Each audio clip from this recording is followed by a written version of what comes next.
क्या आपने कभी सोचा है कि अघोरी साधु अपने रहस्यमय जीवन में ऐसे कार्य क्यों करते हैं जो समाज के स्थापित नियमों से बिल्कुल विपरीत हैं?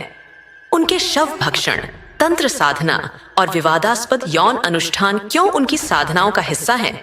यह डॉक्यूमेंट्री आपको उनके जीवन के हर पहलू से रूबरू कराएगी, जिससे आपकी सोच पूरी तरह बदल जाएगी। अघोरी साधुओं की साधना और जीवन शैली।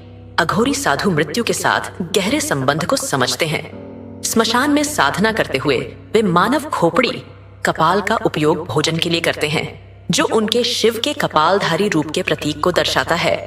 उनके लिए हर वस्तु, शव, राख, मल और मूत्र पवित्र है। यह उन्हें सामाजिक धारणाओं और घृणा से ऊपर उठने में मदद करता है। वे राख से शरीर को ढकते हैं, जो भगवान शिव का प्रतीक है, और त्वचा को रोगों से भी बचाता है।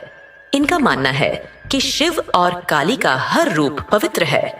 उनकी साधनाएं मोक्ष प्राप्ति के लिए मृत्यु और जीवन के बीच की सीमाओं को तोड़ने की प्रक्रिया है। यौन अनुष्ठान और शक्ति प्राप्ति। अघोरी साधु ब्रह्मचर्य का पालन नहीं करते। उनके अनुसार जीवन के हर पहलू को स्वीकार करना आवश्यक है, चाहे वह यौन संबंध ही क्यों न हो। वे मानते हैं कि मासिक धर्म के दौरान महिलाओं के साथ संबंध बनाना उनकी शक्ति जागृत करने का तरीका है। इन प्रक्रियाओं के दौरान यदि उनका ध्यान शिव में केंद्रित रहता है तो यह साधना का उच्चतम स्तर होता है। असली अघोरी की पहचान। असली अघोरी दिखावे से परे होते हैं। वे साधना में लीन रहते हैं और किसी से कुछ मांगते नहीं। यदि कोई अघोरी धन की मांग करता है तो समझिए वह असली नहीं है।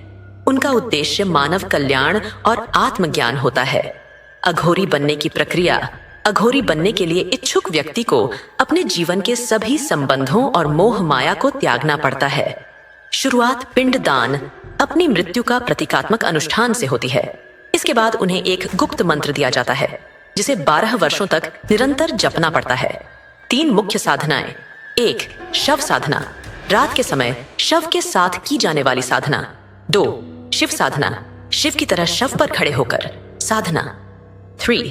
स्मशान साधना, परिवार के सदस्यों के साथ स्मशान में की जाने वाली पूजा। अंतिम संस्कार।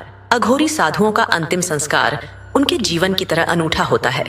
उनका शव जलाया, दफनाया या नदी में प्रवाहित किया जाता है। अघोरी परंपरा का इतिहास। अघोरी साधुओं का इतिहास प्राचीन तांत्रिक परंपराओं से जुड़ा है। बाबा कीनाराम, जो 17वीं शताब्दी में जन्मे, इस परंपरा के आदि गुरु माने जाते हैं।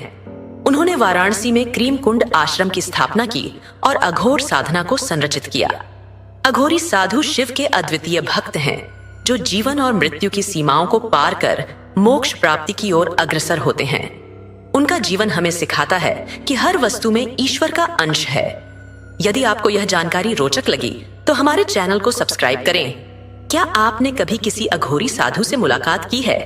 अपने अनुभव को कमेंट में साझा करें।